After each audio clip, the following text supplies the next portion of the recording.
back to back.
Back to back. Back to back.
Back to back.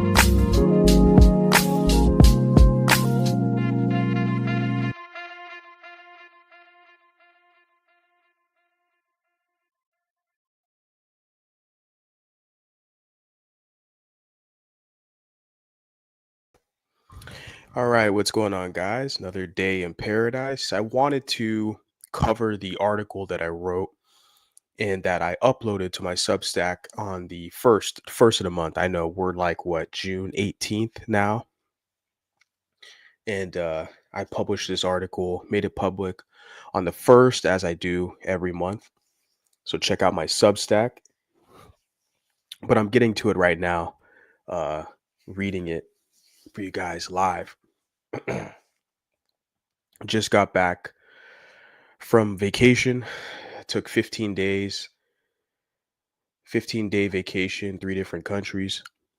Just got back, flew back home tonight. My ear is kind of clogged, so I'm gonna get through this. But glad to be back in action, and I want to share this with you guys. If you guys haven't already read the article, some of you guys haven't, I know. So I'm here to read it for those of you who don't want to read it yourselves. That's okay. All right. So go ahead and check out my Substack, Mulatto Vanguard Substack. And here we go. Like the title of this video stream, Bound by Erasure: Why Mulatto Americans Lack a Racial Vagabond.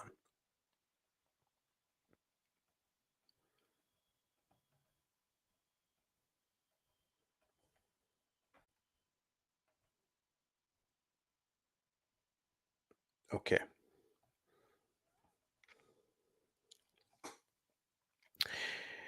Subtitle: Trapped in the Binary. And there was a gentleman, his name was, when I first started to kind of develop, I mean, my mulatto consciousness was already developed, but when I started to develop articulation for what I was witnessing, there was already another gentleman. His name was, his channel name on YouTube was J4 Conversations. He's an older man, biracial guy, mulatto man. But he's an academic. He works in academia, but he had a vocabulary in our and articulation that nobody else that I've witnessed had, you know. And what he framed it as is the proverbial gray, moving out of the proverbial gray into either a black or a white. But see, that's the kind of split binary nature that a lot of mulattoes find themselves in. Instead of embracing that gray area, embracing that wholeness. So this is why kind of the title, yeah, the subtitle, Trapped in the Binary. It's this binary thinking. Either be black or be white. Why can't you be the fusion of the two, mulatto? Why can't you? Society is going to pressure you not to be, right? Especially when you're doing the social media, oftentimes your main detractors you're going to run into, if you're a mulatto content creator, are going to be a lot of people within the African American group. And what they'll tell you is, well, you can identify if you're biracial or mulatto. They'll say you can identify, but they're going to tell you that there's people above them who are going to remind you of your place, right? It's kind of this negativity they push, right? But see, these are these kind of social mechanisms that are already in place for people to try to maneuver you into a box, right? My job, my goal is to help educate and motivate you guys to seek an option, an authentic option that serves you. For me, it's the mulatto, and a lot of you as well. That's why you guys tune in. Okay. I never claim to have all the answers. I don't. I'm just a guy living my life, enjoying my life, and embracing it to the fullest. And I want to share it with those who have a similar value system that I have. Okay. Just a guy with an opinion. So let's check out some of my opinions here. Okay. This idea that mulattoes do not have a racial vagabond, essentially not having a tribe. Okay, the whole main focus with my social media experimentation, whether it's all the digital, format like this article, Substack, or the videos, commentary, etc., giving us a voice, sharing our stories. That is the fundamental building block principle of establishing a community. We have to be able to network and share stories. And that's hence what I'm doing. Let's get into this. Why do mulatto Americans lack a coherent racial identity, or more provocatively, a quote unquote racial vagabond? This is the critical question I wish to explore. To begin, the term vagabond traditionally refers to an individual who wanders without a fixed home, devoid or permanence or belonging. In a racial or cultural context, the concept of a racial vagabond may be interpreted as a symbolic figure who exists without a stable or recognized racial identity, wandering between groups, yet fully embraced by none. Mutability can be a blessing, but also a curse. We fit in everywhere, but are not fully accepted anywhere. This is what a lot of you have come to terms with, and you are searching and seeking for answers. Hence, you find me, you stumble upon me, right? I'm going to reiterate these fine words here, okay? Wandering between groups, yet fully embraced by none. Not fully embraced. There is like stipulations attached. Okay. If you do enough bidding for this group or that group, then they'll kind of grant you some access. But it's not full membership access. That's what you're seeking. You're seeking the vagabond. You're seeking the tribe. You want full membership access. Mutability can be a blessing, but also a curse. Hence, why many of us feel like, well, we can fit anywhere, right? I was traveling through Latin America. It's like, yeah, I can fit. I see all these mulattoes everywhere.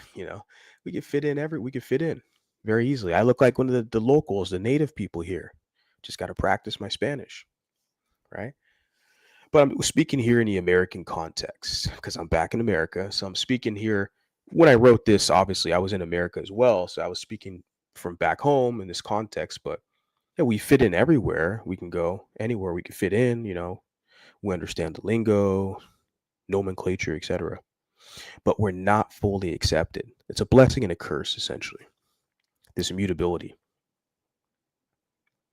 We just have to use it to our advantage.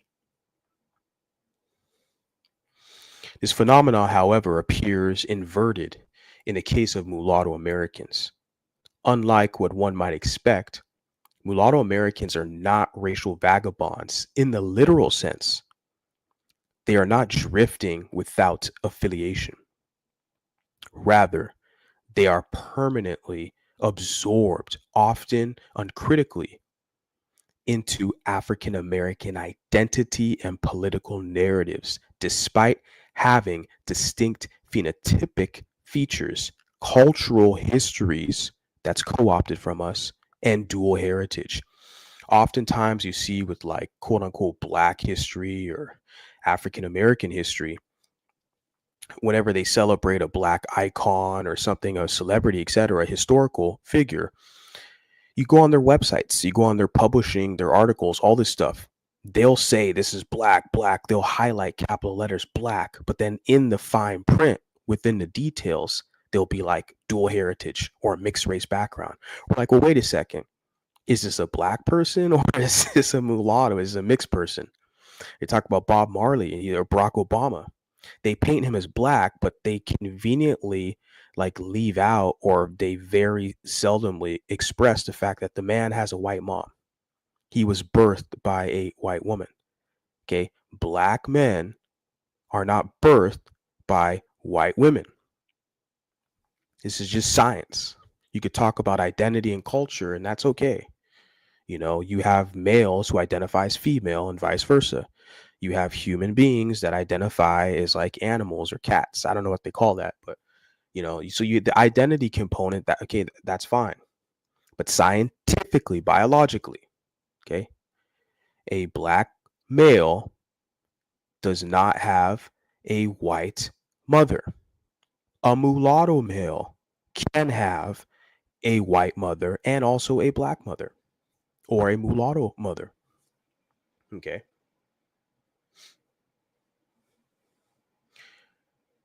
So yeah, like I highlighted here, like with the political narratives, right? The cultural histories, how you know they talk about African American history, in America. That's why I created this channel, so we can highlight our history. our uniqueness, and take it back for us. It's ours, something to be proud of. Because a lot of the racists who are anti mulatto, they'll tell you, well, you don't have an history. So, yeah, we have a history around the planet. I'm going to talk about it. In Costa Rica, we have history. I'm going to talk about it on this channel. We have history around the planet, but our history is often co opted into the Afrocentric narrative, the Pan African narrative in America. It's really bad. I feel like with Latin America, they've done a better job with distinguishing the difference between someone who's black and a mulatto. In America, they've done a number trying to blurry the lines, muddy the waters, to erase mulattoes and to basically erase us and drown us out into blackness. To, as I said, I'm going to reiterate, where it's like they talk about like African American history, but then you look at the fine print, you look at this person, they don't really kind of look black. They look like they're half European. Well, yeah, because they are. You look at the fine print, come to find out they got like a white parent, a white father, a dual heritage. We're like, wait a second. So they're not black then. There's something else. It's a mulatto history. So our narratives have always been getting co-opted. It's been happening for too long. Someone has got to do something about it. Hey, I'm doing my part. I'm doing the least I can do is create a YouTube channel and share some history with you guys. The least. But more of you guys need to do it too. Okay. The paradox then lies in the absence of a distinct communal consciousness or shared destiny among mulatto Americans themselves. That's it. The shared destiny, distinctive communal consciousness. This is something we urgently need, and it's happening slowly but surely. It's inevitable. I knew this 3 years ago. It's inevitable. It slowly will occur. Enough of us will group up, and you'll have kind of splintering, etc. with this type of group, these type of mulatto Americans, but there will be some form of umbrella, a shared identity within that mulatto consciousness. Why is there no pan mulatto movement, identity, or cohesion, especially when such individuals often share not only physical features, but also similar socio-historical experiences? Let me reread that. Why is there no pan mulatto movement, identity, or cohesion, especially when such individuals often share not only physical features, but also similar socio-historical experiences? Yeah, a pan mulatto movement. Why isn't there one? I mean, you have Chinese, pan China, right? For Han Chinese. You have pan, you have, I don't know, the Latinos have that. They connect under the Latino umbrella. That means they could be Mexican, or they could be Honduras, or they could be Ecuadorian or Argentinian or Cuban, whatever, but they all join together underneath that umbrella of Hispanic or Latino. That's pan Latinoism. Nobody shames them for that. I would never shame them for that. Nobody shames white people, the Anglos, when they have a sense of tribe, where the Australian Anglos are clicking up with the American Anglos, and then the South African Anglos and the British Isles Anglos. Nobody has an issue when these groups practice tribalism and have a pan-European philosophy. And we don't even need to get into the pan-Africanism. We already know what their whole deal is.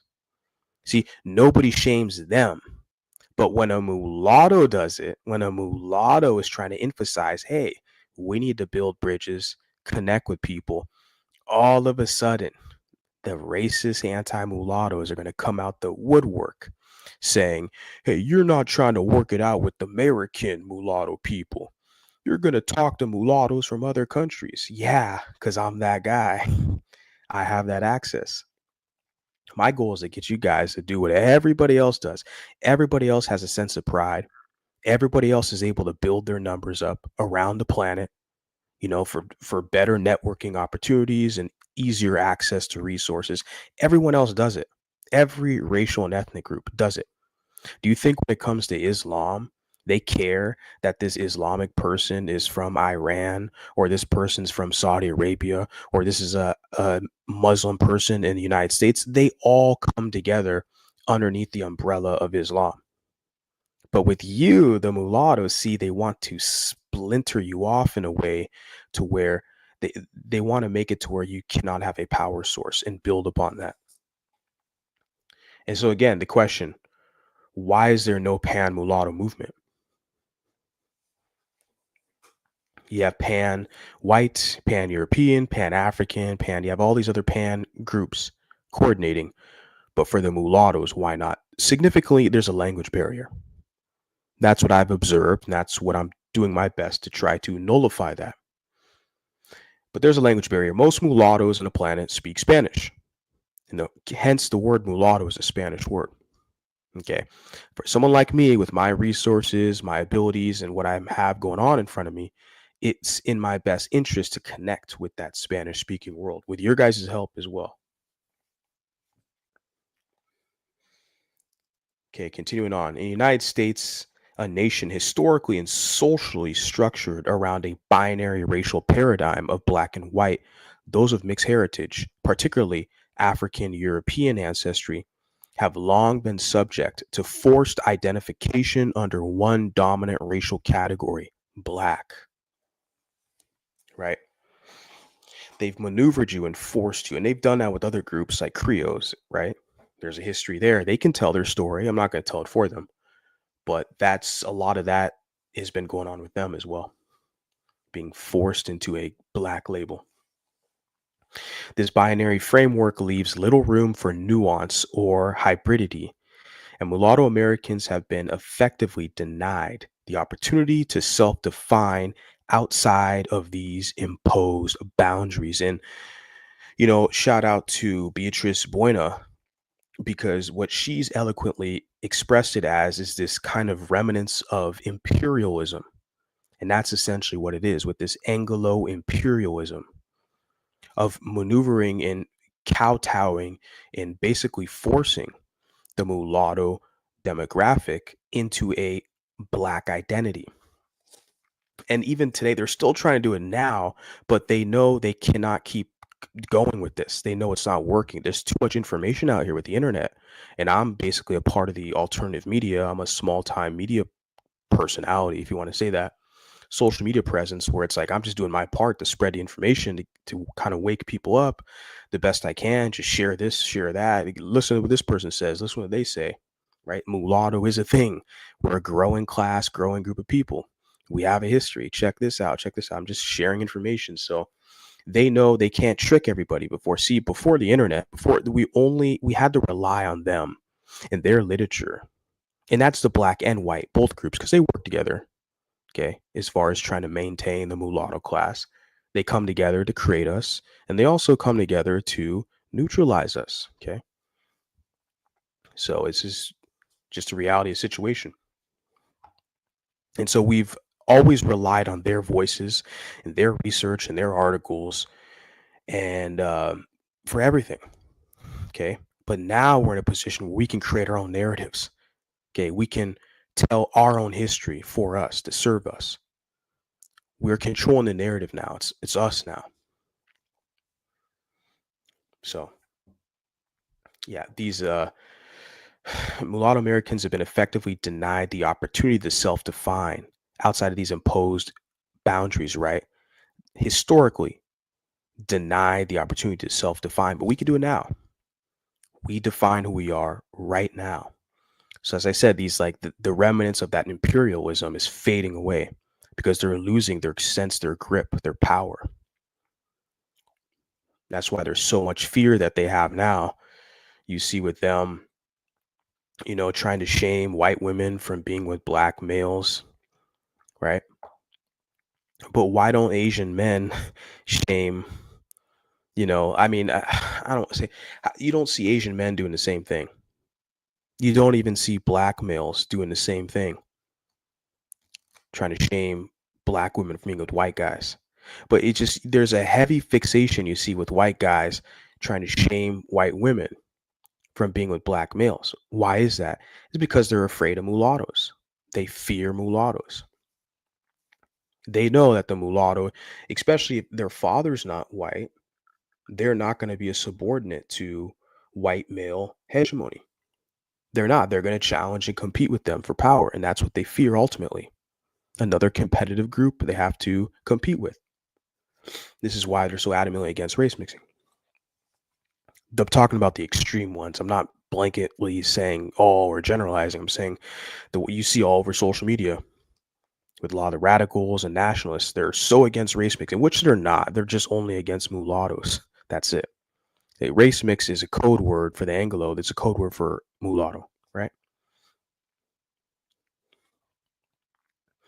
So continuing on, says the experience of Mulatto Americans has been understood as a unique racialization, one forged in contradiction, invisibility, and marginalization. Unlike other multiracial or mixed heritage groups globally, Mulatto Americans are unique in their systemic erasure. In Latin America, for example, identities such as Pardo in Brazil or Mestizo and Mulatto in the Dominican Republic have been historically recognized and in many cases socially legitimized. Nobody's going to argue the fact that you have mulattoes in Cuba. No one's going to argue the fact that you have mulattoes in Dominican Republic or Pardos in Brazil. Nobody can argue that. That is socially legitimized, politically recognized, and historically honored in those societies. The main battle for a guy like me here in the United States is that all of these things get challenged and contested in this country, right? To socially legitimize the mulatto identity is very challenging. And we know what the historical narratives I already expressed. Well, yeah, they co-opt all of our history.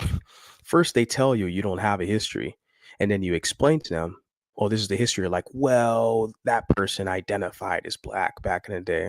Well, you guys should have been thankful he helped you out because looking at the future of things, I don't think these same people are going to be, helping you guys out per se so much, unless, of course, it's beneficial.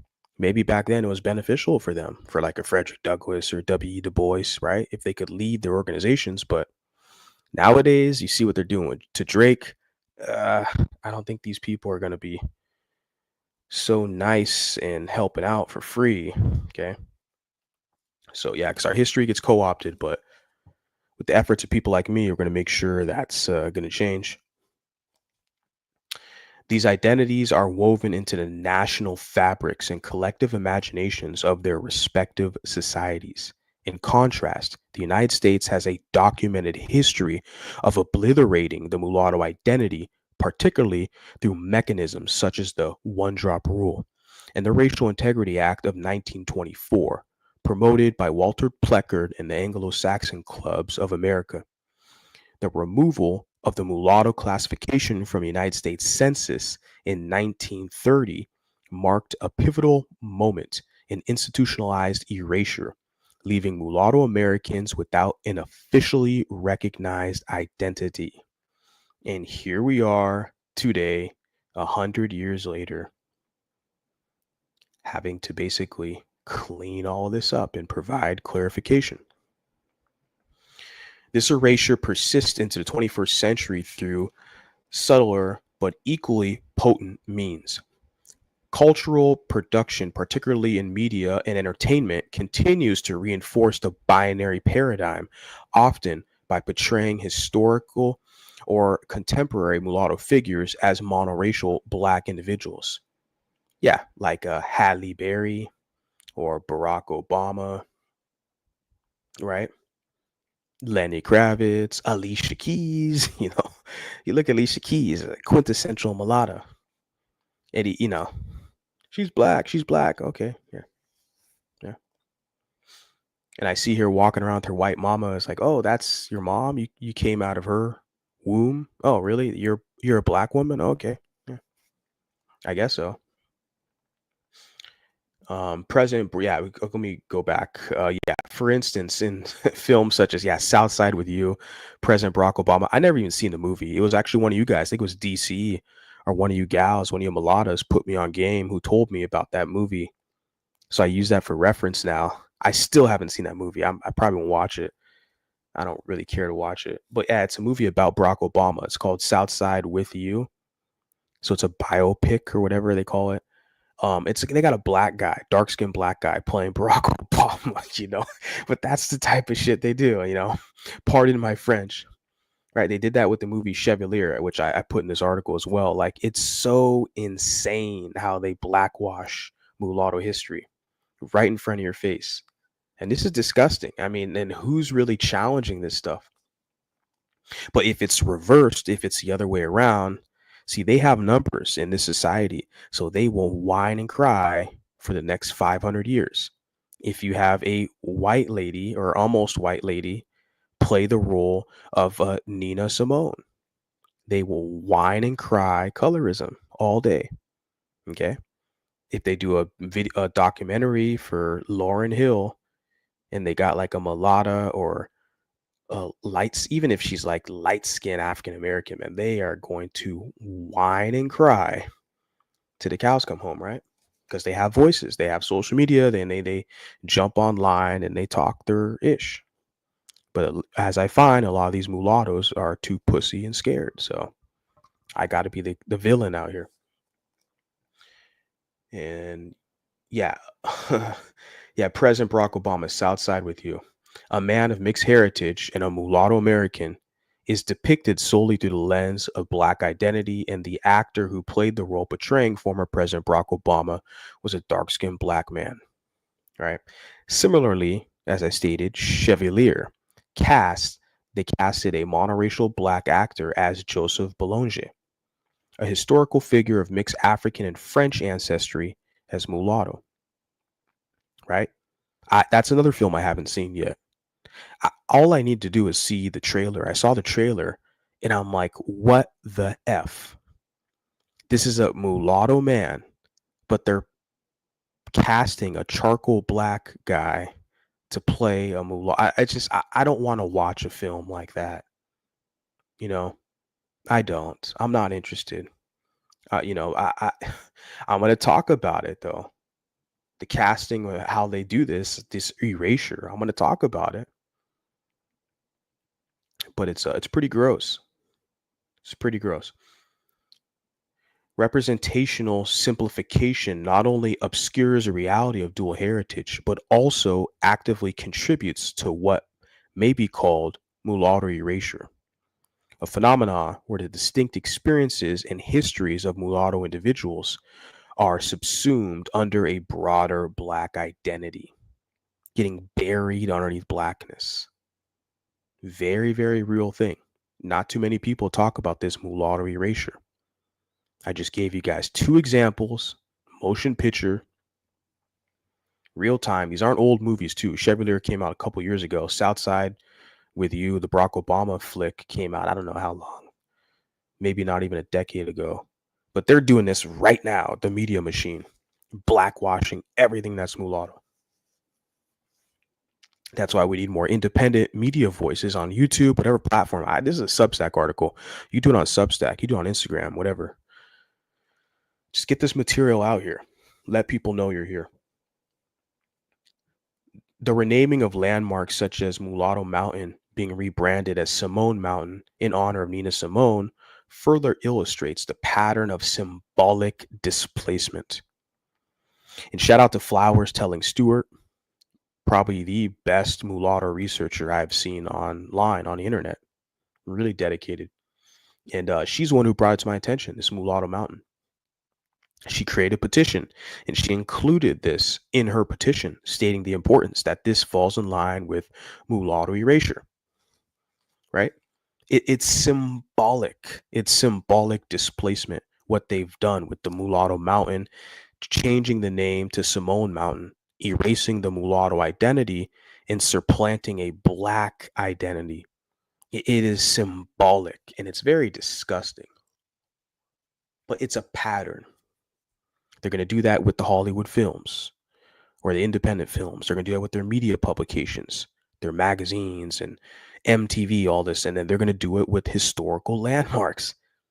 They're doing it in education, in academia, or in the textbooks. They'll say this African American history, this Black person, blah, blah, blah. We're like, wait a second. Bob Marley's got a white father. That's not a Black man. The CDO fodder, right? They go off their, little principles. You basically you win an argument every time. They contradict themselves. They cannot help themselves but contradict themselves because they just want power and influence, right? So, and they're not going about it a just way. So, and they're lying and scheming and scamming in the process, and it's easy to see what they're doing. So, while the contributions of figures like Simone deserve recognition, the act of renaming a site historically associated with mulatto identity reflects a broader discomfort with the suppression of mulatto narratives in American history. Yeah, it's just removing your category from the census, denying you an identity every opportunity they get. You need to pick a box. You need to either check black or white. You know, you're like, well, I'm not going to, no, I don't know. I want my own box. Well, we don't have that box. You got to check this one, right? That is the social structure of them trying to maneuver you and force you, right? And they do that so effortlessly with you, not these other groups, I find, not with these other quote unquote protected identities and protected classes, right?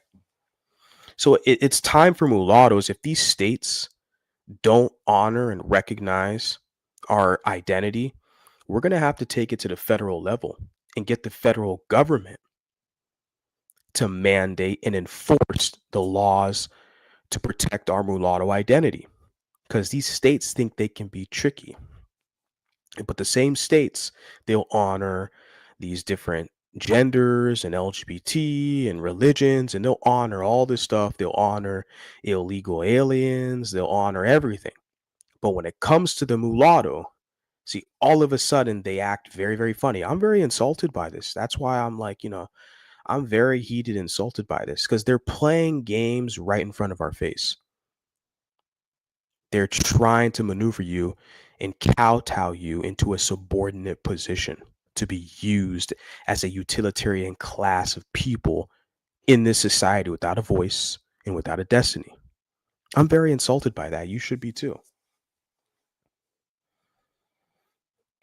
This is not a call for victimhood, but for recognition. Do I sound like a victim or a crybaby? Am I? See, because there's the ops, let's say that, detractors. I don't have that many, but I do got a couple. And what they'll often say is, "Oh, you's a racist, you anti-black." But then they'll turn around and say that like you're a victim, you're a crybaby. It's like, which one is it? Why don't you just pick one narrative to stick with? Am I this mean bad guy, or am I really this kind of like helpless victim? I'll tell you, I already said on this stream, like I'm the victim, or excuse me, pause. Let me rewind. I'm the villain. I'm not the victim. Little slip of tongue there. I'm the villain. I'm not the victim. I already said that earlier in the stream. I'll be the villain. I'd rather take that title, but I'm not a crybaby. I'm not the victim out here crying. And that's exactly what I stated here. This is not a call for victimhood, but we're stating our case. We're demanding recognition. We're not asking. We're not victims. We're demanding it. And if I got to be the bad guy in the process, the villain, so what? So be it. I'm cool with that. The challenges facing mulatto Americans today are not solely a result of individual choices or internalized confusion, but are deeply embedded in historical, political, and cultural structures that have systemically denied legitimacy to the mulatto identity. American society, in particular, makes it extra challenging for us to just simply exist because this society in the United States of America was not created with us in mind being a competitive group. Very critical. That's what they fear today. This rise of the mulatto class, us being a competitive group. This is just a harsh reality. The mass media, institutional policy, and academic discourse all play roles in perpetuating this marginalization. Yet, it would be insufficient to lay the blame exclusively at the feet of external actors. Yes, and I've said that too. I always state that it's up to mulattoes.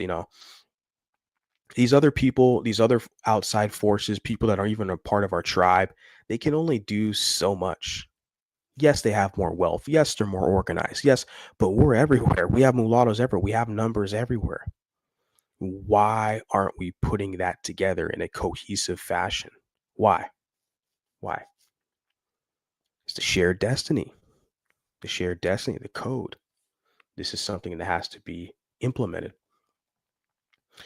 A critical internal question remains: why have mulatto Americans themselves not mobilized around their shared identity?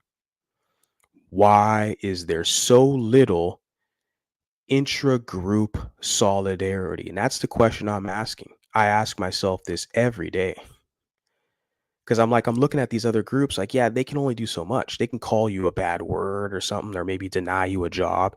You go create your own job, be self-employed, learn a business, learn a skill set. They'll need your skill, they'll hire you. Like, these other groups can only do so much. But like, what the hell are we doing? That's the Why is there so little intra-group solidarity? Why have mulatto Americans themselves not mobilized around their shared identity? Why? Why?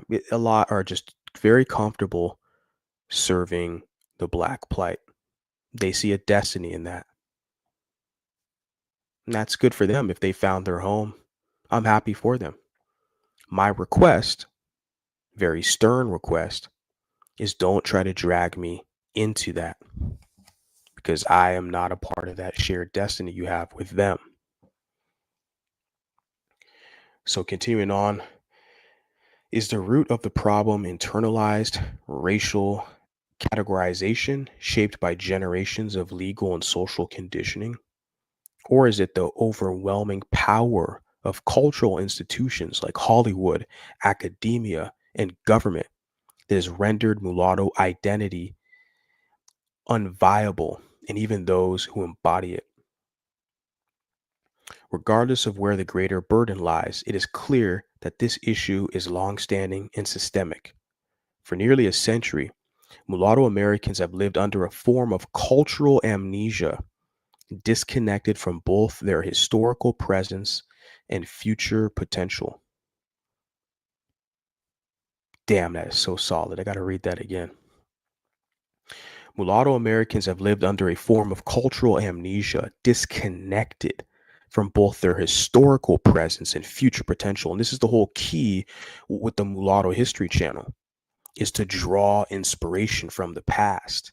Draw inspiration from the past, see what you're capable of, developing a blueprint, and then, of course, having a course of action for the future, how you want that future to be, the potential you have in the future. Everything I'm doing now is an investment. I know that in the future generations will have it so much easier. They're not going to be kind of stuck asking all these questions, what if, or why didn't this, what. They're already going to have a, a metric and a blueprint laid out for them to succeed. And I'm just one guy helping it. My goal is for more of you to gather some notes, provide information, and do what you do best. Just be you, but be proud to be mulatto and let other mulattoes see that. You're going to encourage more people. Ultimately, be a good person, regardless of what color t-shirt you have on or your ethnic extraction. Regardless, the whole thing is be a good person. But you're mulatto, you need to be proud to be mulatto as well. And other mulattoes will see that. You'll inspire them. That's the key thing. We need more of that. Trust me. Okay. Let's see where I left off. Okay, regardless of where the burden lies, it's clear that this issue is long-standing systemic. For nearly a century, mulatto Americans have lived under a form of cultural amnesia, disconnected from both their historical presence and future potential. As members of the millennial generation, which I am speaking for, we now face a critical responsibility to reclaim what has been lost, to resist cultural and historical erasure, and to construct an authentic identity rooted in truth, complexity, and shared experience. Yes. And that's the goal. The whole goal here is my goal is not to have the mulatto identity that's based off this kind of distancing from blackness or rejection of blackness per se. That's not the goal. The goal is to have a mulatto identity that's authentically rooted in its truth, complexity. It's independent, self-sustaining, independent. It just so happens that it's easy for me to make content and material that talks about the black label, the angle with black people and regards with mulatto people, because it's all over social media. I mean, it's so easy for me to find comments or find video clips or people giving commentary on us, and it's so easy for me to jump in and give my perspective. But that's not the basis of the identity that I'm trying to develop or uphold, etc. If that makes sense, if I can articulate it in that fashion. Even with Renata Malata, shout out to her, where I agree with her. She commented, behind the scenes, we were talking one day, and she stated that as well. Like, she doesn't want like the mulatto identity to be based off like this kind of rejection of blackness. I completely agree 100%. And that's not my intention. It's just when I analyze social media, there's so much material that's out here in regards to mulattoes and our position in society, where it's like it's easy for me to take the bait and to just produce content because people make it too easy. But yeah, ultimately for the long term, that's not my goal. My goal is not to continue to do that kind of back and forth, if I can say that, or you know, giving my commentary on some kind of Afrocentric pro-black who's spreading false narratives on mulattoes. Like, that's just one part of it. But moving forward, we're going to have our own mulatto think tanks, mulattoes who specialize in different business trades and tech skill sets, and we'll just live like everyone else in society. But we're going to honor ourselves, our heritage, our parents, our grandparents, our ancestors. We're a completely unique entity in society, and we're going to force ourselves in this. We're not going to sit there and beg and ask for permission. We're going to create our own space, and we're going to build upon it. And period. It's going to be self-sustaining. That's the goal.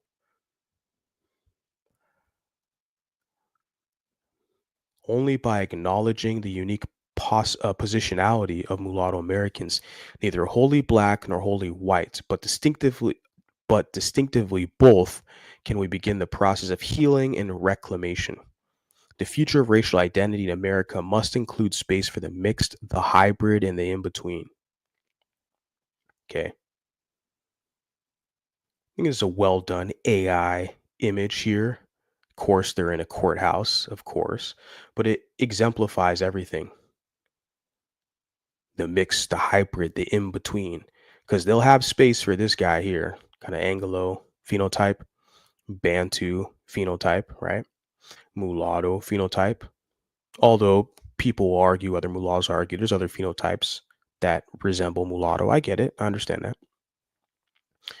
But we're going to have to make space for ourselves here. This idea that we do not have a racial vagabond, that's so 1995 or something. You could have even pushed that in 2000, 2005, 2010, something. We're in 2025. For any mulatto out there who's lost in the sauce, do a Google search, go on YouTube, go on Instagram, go on Facebook. I'm on all the platforms. Type in mulatto, okay, and get connected. It's that simple. This is not complicated. You guys have to stand up for yourselves and be proud of who you are. There's only so much I can do. I'm one guy. I'm not everyone's cup of tea. I understand that. But this has to be done. Tell me what you guys think. Post a comment, share the live stream. Go check out my Substack if you guys like that material. And let's keep the conversation going. I want to hear what you guys have to say. Drop the comments, hit the like button. And yeah, I'll talk to you guys next time. All right. So peace out.